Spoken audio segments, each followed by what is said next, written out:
Good morning class. कैसे हैं आप लोग?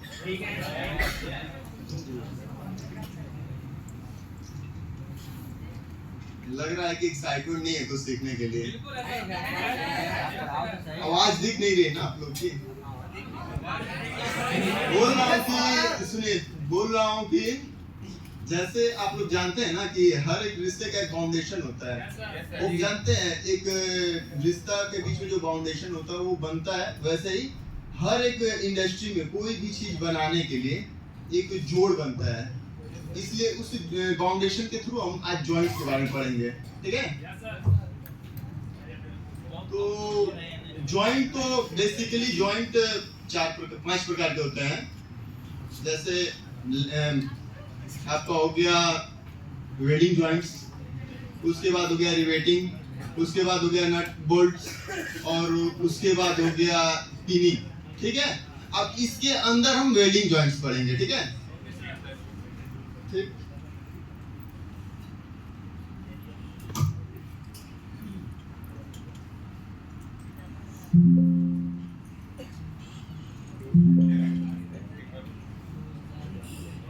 F5 F5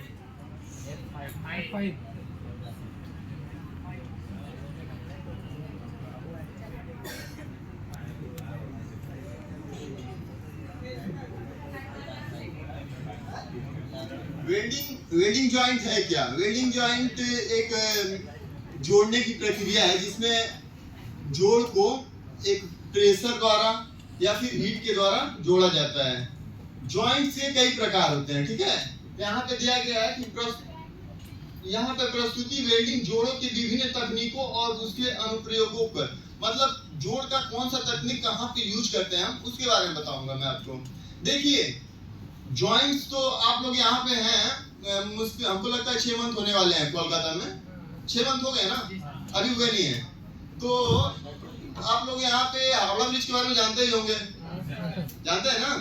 हावड़ा ब्रिज में इसका जो पूरा ये ब्रिज का जो पूरा कंस्ट्रक्शन हुआ है सब रिवेटिंग में हुआ है। रिवेटिंग भी जॉइंट की प्रक्रिया है, लेकिन उसको मैं अगले क्लास में पढ़ाऊंगा। इस क्लास में आपको मैं टोटली वेल्डिंग जॉइंट्स के बारे में पढ़ाऊंगा। वेल्डिंग जॉइंट्स के 4 टाइप्स होते हैं, ठीक है? पहला है लैप जॉइंट, पहला है बट जॉइंट, उसके बाद है लैप जॉइंट, उसके बाद है टी जॉइंट और उसके बाद है एज जॉइंट और कॉर्नर जॉइंट, ठीक? तो ये पहला जो है इसके अंतर्गत मैं यही पढ़ाऊंगा, वो ठीक है? Butt welding, butt joint. यहाँ पे बट जॉइंट कब होता है? जब दो प्लेट को सिमिलर एक दूसरे के 180 डिग्री के सामने रखते हैं। जैसे कि मैं आपको दिखाता हूँ, मैंने प्लेट लाया है, ये 2 प्लेट है, एमएस प्लेट है, इसको माइल्ड स्टील प्लेट बोलते हैं, ठीक है? जब हम इसको एक दूसरे के पैरेलल सामने ऐसे रखते हैं, देख पा रहे हैं आप लोग? जब एक दूसरे को हम एकदम एक दूसरे के सामने ऐसे रखते हैं और इसके बीच में 2 mm का गैप रखते हैं। वो 2 mm का गैप इसलिए रखते हैं क्योंकि हमको पेनिट्रेशन, जब हम वेल्डिंग करेंगे उसके अंदर पेनिट्रेशन आना चाहिए, तब हमारा जॉइंट सक्सेसफुल माना जाता है। बट जॉइंट हम लोग बट जॉइंट को सबसे मजबूत जॉइंट माना गया है। और इसमें क्या होता है ना कि जहाँ हेवी स्ट्रक्चर होता है, जहाँ पे मजबूती सबसे अधिक चाहिए होती है, वहाँ पे हम बट जॉइंट का यूज करते हैं। इसका प्रयोग कहाँ करते हैं हम लोग? यहाँ पे आपको दिखा सकता हूँ। पाइपलाइन, स्टील संरचनाएं और जहाजों में इस्तेमाल होने वाले वेल्डिंग जोड़ों में बट जॉइंट सबसे ज्यादा यूज किया जाता है, ठीक? बट जॉइंट समझ में आ गया ना आपको?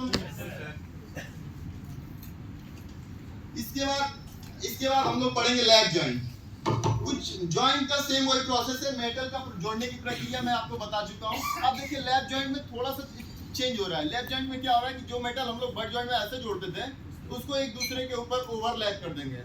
परिभाषा पढ़ने से कोई मतलब नहीं, ये आप समझ गए तो उसके बाद आप कर सकते हैं, क्योंकि ये मैकेनिकल वर्क होता है। ये एक जितना आप करेंगे उतना सीखेंगे। और डेफिनेशन एक चीज है कि आप अगर करना सीख गए तो डेफिनेशन डेफिनेटली लिख देंगे।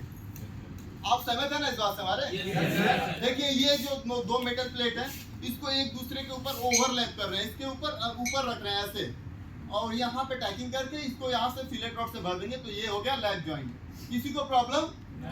लैप जॉइंट में सबसे मेन चीज है ये जो रखते हैं ना एक दूसरे के ऊपर, यहाँ पे 90 डिग्री बनता है, ठीक, इसके बाद मैं दूसरा जॉइंट पढ़ा रहा हूँ। अच्छा, लेफ्ट जॉइंट का ये भी देख लीजिए थोड़ा सा। यह जोड़ बनाना आसान होता है। फिलेट जॉइंट में हमको पेनिट्रेशन देखना होगा, कितना पेनिट्रेट हो रहा है। लेफ्ट जॉइंट में पेनिट्रेशन का तो होगा नहीं, इसके जो भी पेनिट्रेट होगा इसके ऊपर ही होगा, अंदर पेनिट्रेशन तो उतना होता नहीं है।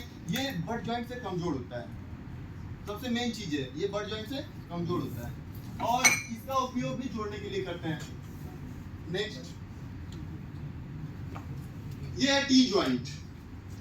टी जॉइंट भी वही नॉर्मली जॉइंट है, इसका भी प्रयोग इंडस्ट्री में करते हैं। बहुत सारी मशीनिंग टूल्स का रिपेयर करने में करते हैं, बनाने में करते हैं, इंडस्ट्री में, हवाई जहाज मैन्युफैक्चरिंग में बहुत जगह इसका यूज करते हैं। और क्या है कि टी जॉइंट को एक प्लेट को दूसरे प्लेट पे 90 डिग्री एंगल पे खड़ा जोड़ते हैं। मैं आपको दिखाऊंगा, पहले आप डेफिनेशन देख लीजिए। टी वेल्ड में एक धातु दूसरी धातु के कोण पर एक कोण मतलब एक 690 डिग्री का एंगल उस पे ही जोड़ते हैं, तब ये बनता है टी आकार का संयोजन बनाती है, इसलिए इसको टी जॉइंट बोलते हैं। यहाँ देखिए, आप लोग तो देखे एबीसीडी में अल्फाबेट टी होता है, टी का आकार दिख रहा है नहीं किसी को? ऐसे दिख गया ना? ये टी जॉइंट एक दूसरे पे 90 डिग्री कोण पे है, इसको टी जॉइंट बोलते हैं। यहाँ पे एंगल मेंशन किया है, 90 डिग्री को कोण पर वेट किया जाता है तो इसे टी जॉइंट कहते हैं। Next, corner joint. नाम से टेक्निकल चीज में आप देख नोटिस करेंगे कि नाम से कुछ कुछ पता चलता है, नाम से समझने की बात है। कॉर्नर जॉइंट होगा तो उसके कोनों का जोड़ होगा, और फिर वही बात बार बार एक ही बात रिपीट करेंगे नहीं कि देख लेंगे समझ जाएंगे। ये आपका कॉर्नर जॉइंट, ठीक है। दोनों का कोण जो कोण के बीच में जो गैप बन रहा है, देख पा रहे हैं ना सब लोग? ये देखिए, दोनों एक प्लेट के दूसरे प्लेट के कोने पे रखने से जो कोण में ये कोण बनता है, इसी को हम लोग फिलर रॉड से भरते हैं। फिलर रॉड होता है, जैसे कि नेक्स्ट क्लास में बताएंगे, थोड़ा सा बता देना। फिलर रॉड होता है जो मटेरियल रहेगा, ये माइल स्टील का है तो माइल स्टील का फिलर रॉड यूज करेंगे, ठीक है? समझ में आया ना? Yes sir. Next, edge joint. वही है एज जॉइंट। नाम से क्या लगता है आप लोग को? बताइए सर, वेल्डिंग सब लोग सोचते हैं वेल्डिंग के ऊपर है, क्या रखा है वेल्डिंग में? हर एक छोटी से बड़ी इंडस्ट्री में वेल्डिंग का काम होता है, तो जानकारी रखिए। फीटर वालों को भी पढ़ाया जाता है वेल्डिंग। एज जॉइंट, ये मेटल प्लेट है, एज मतलब किनारा हो गया, इसका भी किनारा। जब किनारों को इसके ऊपर रखा जाता है, देख रहे हैं ना अंतर? समझ में आ रहा है? कॉर्नर जॉइंट में एज जॉइंट में क्या अंतर है, थोड़ा बताइए, कोई भी उठ के बता सकता है जिसको समझ में आ रहा हो। ये एक मेटल पे एक मेटल रखा है, ये है एज जॉइंट। कॉर्नर जॉइंट में लैपिंग मतलब कॉर्नर में इसका जो कोना है वो है ना, कोना इसका कोना एक दूसरे से मैच कर रहा है, ध्यान से। बस फर्क इतना ही है, एज जॉइंट और कॉर्नर जॉइंट में थोड़ा सा डिफरेंस है। हमको लग रहा है आप लोग समझ गए हैं। तो कॉर्नर जॉइंट का भी डेफिनेशन यही है कि एक वेल्ड जोड़ में दो धातुओं के किनारे एक साथ जोड़ा जाता है, एक सतह वेल्ड सीम बनाते हुए, ठीक है? इसको कॉर्नर जॉइंट बोलते हैं। अब इसका प्रयोग कहाँ होता है वो भी थोड़ा देख लीजिए, उपयोग कहाँ होता है। यह जोड़ प्लेट, शीट मेटल और संरचना के तत्वों को जोड़ के लिए उपयोग किया जाता है, ठीक? नेक्स्ट, देखिए, जब जहाँ वेल्डिंग होगी वहां तो दोष आएंगे ही आएंगे। सब हर एक कारीगर कुशल कारीगर नहीं होता है। कुशल कारीगर बनने के लिए मेहनत करनी पड़ती है। अगर आप मेहनत करते हैं तो कुशल कारीगर बनेंगे। आप इंस्ट्रक्टर बनने के लिए अगर आप मेहनत नहीं करेंगे तो सीखेंगे नहीं, तो इंस्ट्रक्टर नहीं बन सकते हैं। पढ़ाने को तो सभी लोग किताब उठा के किताबी भाषा रीड करने लगे, वो पढ़ाना नहीं होता है। हम आपको कितना समझा पा रहे हैं, कितना दे पा रहे हैं, वो हमारे नॉलेज। तो यहाँ पे देख लीजिए वेल्डिंग का जॉइंट्स का क्या क्या दोष होता है। पोरोसिटी होता है, वेल्डिंग में एक पोरोसिटी दोष होता है। मतलब जब हम वेल्डिंग कर रहे हैं तो उसकी सील्डिंग नहीं होती ना, तो उसमें आसपास की हवा जो हमारी ऑक्सीजन है वो गैस के जॉइंट्स के अंदर प्रवेश करती है, तो होल्स बनाती है, जिसके कारण कहीं कहीं छिद्रता है, उस पोरोसिटी कहते हैं उसको।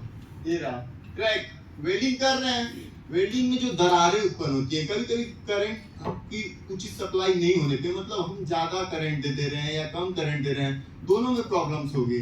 कम करंट देंगे तो फील नहीं हो पाएगा अच्छे से, और ज्यादा करंट देंगे तो क्रैक्स आएंगे। क्रैक्स आएंगे तो उसको वेल्डिंग क्रैक्स बोलते हैं। अंडरकट, कभी कभी हम जब एक जॉइंट करते हैं, अभी आपको मैंने दिखा, उसमें हमारी ओवर वोल्टेज के कारण अंडरकट्स आते हैं। इससे दोष का बताने का मेन उद्देश्य ये है कि जब भी अगर आपके वेल्डिंग में कोई दोष आता है तो सबसे बड़ी बात आपका जोड़ जो जॉइंट होता है वो कमजोर हो जाता है, जॉइंट में वीकनेस आ जाती है। जब जॉइंट वीकनेस आएगी तो आप सक्सेसफुल जॉइंट नहीं बना पाए। इसके बाद हम देखते हैं पहले मैं मतलब जो पढ़ाया उसको समराइज कर दे रहा हूँ, क्योंकि मैं ये पीपीटी की उतना अच्छे से तैयार कर नहीं पाया हूँ। आप लोग को सबसे पहले मैंने पढ़ाया वेल्डिंग जॉइंट्स के बारे में, जॉइंट्स का डिफिनेशन बताया आपको, जॉइंट्स कितने प्रकार के होते हैं। उसके बाद जॉइंट्स के अंदर जो वेल्डिंग जॉइंट्स है ये कितने टाइप्स का होता है।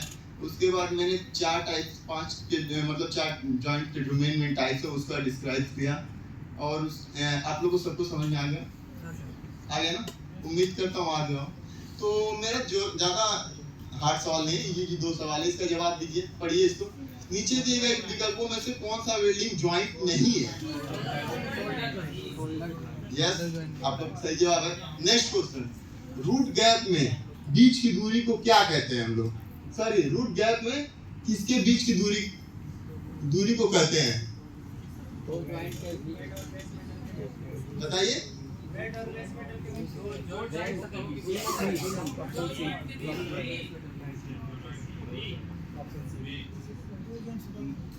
देखिए आप लोग सब ये पहला सतह है, ये दूसरा सतह है। कंफ्यूजन दूर कर रहा हूँ, जानबूझ के थोड़ा सा डिफिकल्ट क्वेश्चन रखा था। ये पहला सतह, ये दूसरा सतह के बीच का जो गैप होता है उसको रूट गैप कहते हैं। समझ आ गया सर? ऑप्शन बी होगा। ठीक है, थैंक यू। कैसा लगा मेरा क्लास? आज मेरा फर्स्ट क्लास था, आप लोग को बता देना चाहता हूँ, आज फर्स्ट क्लास था।